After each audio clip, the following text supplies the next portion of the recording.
Hello again and welcome to another of our special briefing sessions. The focus again today is Europe, but we're going to examine through the prism of the United States some of the issues that arise in Europe, try and understand what the impact on the United States will be on its economy, on its financial system, and of course on the political contest that is taking shape for the presidency. And I'm delighted to say we're joined by Professor Des King, Mellon Professor of Government here at Oxford and a long-standing region head at Oxford Analytica.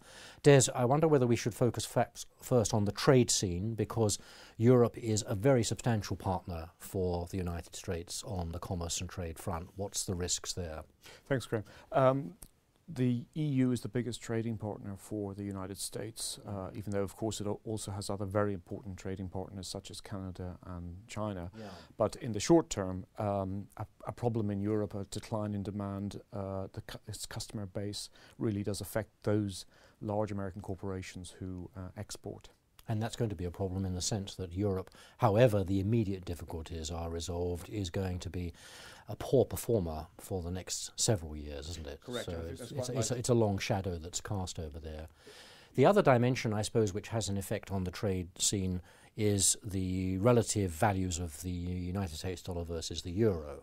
We can assume as this crisis intensifies, though it hasn't quite happened yet, that the dollar is going to be stronger relative to the euro. So that is going to make the competitive picture for United States exporters somewhat unfavourable. I agree. The euro has gone down steadily against the dollar, and the dollar has, as usual, maintained its attractiveness as a safe currency. But of course, that means that investors go to it, which boosts the value and makes their exports more expensive.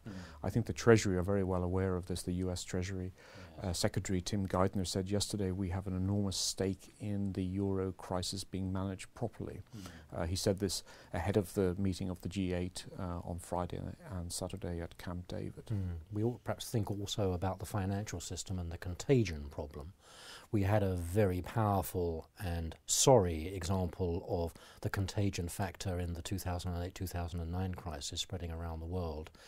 The exposure of US banks in Europe is not inconsiderable. I think not so much to the southern periphery where most of the troubles are to be found, but further north to France, to Germany, where there'd be a big blowback effect from. Absolutely. Well, there are two. I think there are two dimensions. The big five banks in America are still very exposed to European sovereign debt and to banking debt.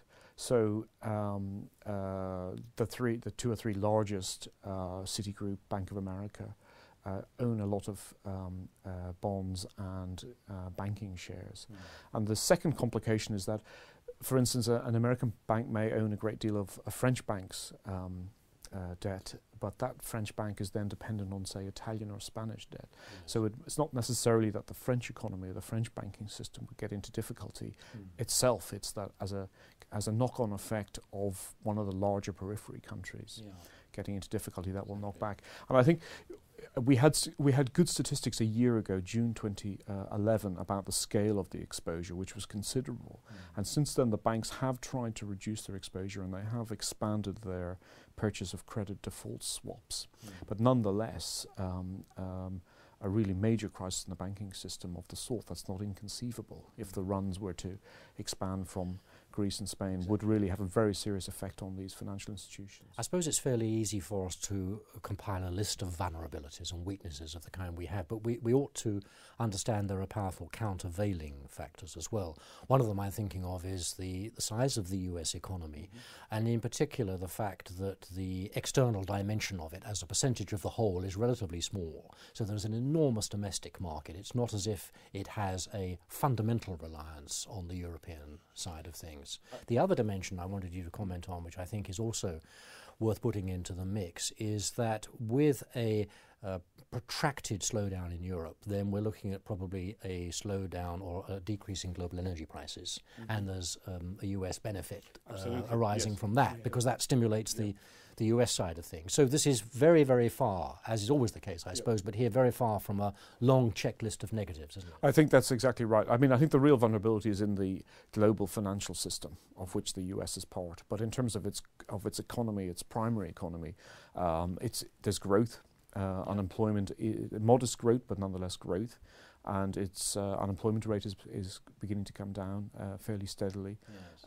There's nothing to get too sanguine about, but there is a sign of improvement in a way which is not true of most of the Eurozone economies which are in recession. So it would be too strong to say they've decoupled, but yes. I think it's fair to say that there's a distance now between yes. the US and Europe in a way that there certainly wasn't exactly. a year ago or 2 exactly. years ago. What can the United States do in practical terms, financial terms, leadership terms, initiative terms to help the Europeans? Well, I think it could take dramatic financial actions if needs be. The Fed Reserve previously has helped out other central banks in Europe with short-term liquidity provisions. There's the Exchange Stabilization Fund created in 1934, okay. It's been established to be under the control of the Treasury Secretary and the Fed. And that has a fund of about $100 billion which can be used for bridge loans, which okay. are effectively currency swaps. It was used most notably in 1995 by President Clinton to help Mexico in a crisis. That would be an extreme, but it's quite a large resource. Part of the same continent, of course. Of course. And very proximate. And they were able to persuade, you're absolutely right, yes. able to persuade Congress, particularly then the Speaker, who was Would Congress give this money to the socialist Europeans? I think they would not be keen, but it's been established that it's not Congress that decides. This is definitely under the control of the Presidency okay. and the Treasury Secretary. A dangerous thing to do, though, in yeah. a year of presidential campaigning. Absolutely. I think it would, you're absolutely right about that. They would have to have to be in circumstances of extremis. Yeah. A really very dramatic implosion of that's the euro. The real crisis. That's the nuclear equivalent precisely, yeah. Scenario. Yeah. Let's talk finally, Des, about the impact of what's going on in Europe on the political contest. Not the least of things that arises is, of course, that it draws attention, if more attention was needed, on the parlous state of US public finances, doesn't it? Absolutely, yes. And I think in two ways. One, that the problem of not addressing a large deficit, which is one of the Republicans' main concerns, is amplified by what's going on in Europe.